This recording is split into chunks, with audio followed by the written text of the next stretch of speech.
Hi guys, what's going on? This is BTG and I've made this video to break down the trailer for the new Black Ops 2 DLC, Mob of the Dead. Don't forget to tell me what you think in the comment section, and if you enjoy this video then please don't forget to give it a like.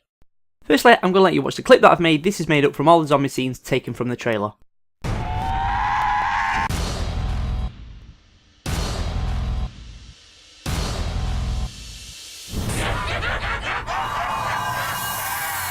We wanted to take the story somewhere new and change the vibe. We were embracing this idea of horror thriller. So then we went to Alcatraz.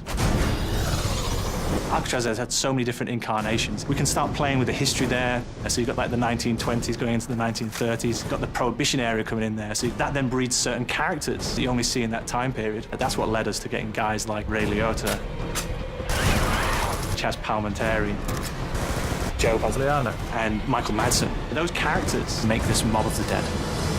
This robust zombies experience. Okay, so I hope you're paying attention because there's some scenes in there that I want to cover. But first let's cover the facts. We know the release date is for the 16th of April on Xbox 360, we know the location is going to be on the island of Alcatraz, and we know the period is set between the 1920s and the 1930s, around the time of Prohibition, which saw the rise of the mobsters, which is where the name of Mob of the Dead comes from. We also know who the characters are. We have Ray Liotta, Chaz Palminteri, Joe Pantoliano, and Michael Madsen, who are all actors who've played gangsters in films.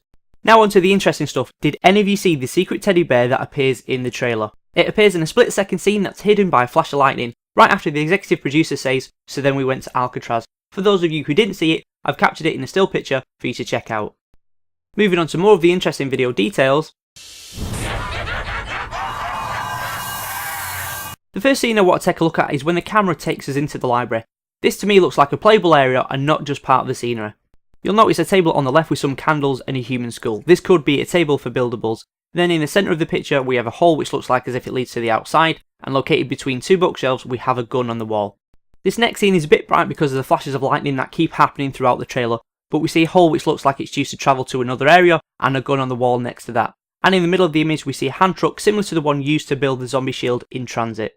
Now for me this next scene is really interesting because we can clearly see some strange markings on the wall. They appear throughout the trailer, but this is the closest that you see them. This DLC may touch on the occult and how the zombies came about. We don't know yet whether this story will tie in with the nav cards or if it's a bit of backstory, but another focus of the trailer is showing you the orange beam of light that's shooting straight into the sky. This could be a hint that this is another step in the master plan, or that something has already happened, maybe something that set this whole ball rolling. But the trailer seems to focus on this area. That could be because this area is quite important, either to do part of the Easter egg, or to do some other part of the game like building something or turning the power on. A closer look at the area shows some interesting things, not least of all is these strange symbols on the wall.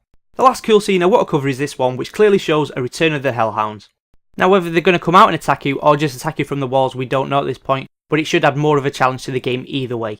If I was to guess the story I would say that this would be the starting of the events leading up to what we're doing now, as this is set before the Second World War and could follow someone or an organisation who's dabbling in the dark arts.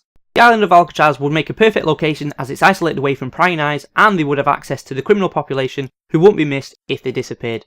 Okay guys, that's it from me for now. Please don't forget to rate this video. If you're new to my channel and want to be kept up to date with my videos, then please click the subscribe button. I design video game inspired t-shirts, so if you want to check them out then the link is in the description and on my channel page. All that's left for me to say is I hope you enjoy this video and thanks for watching.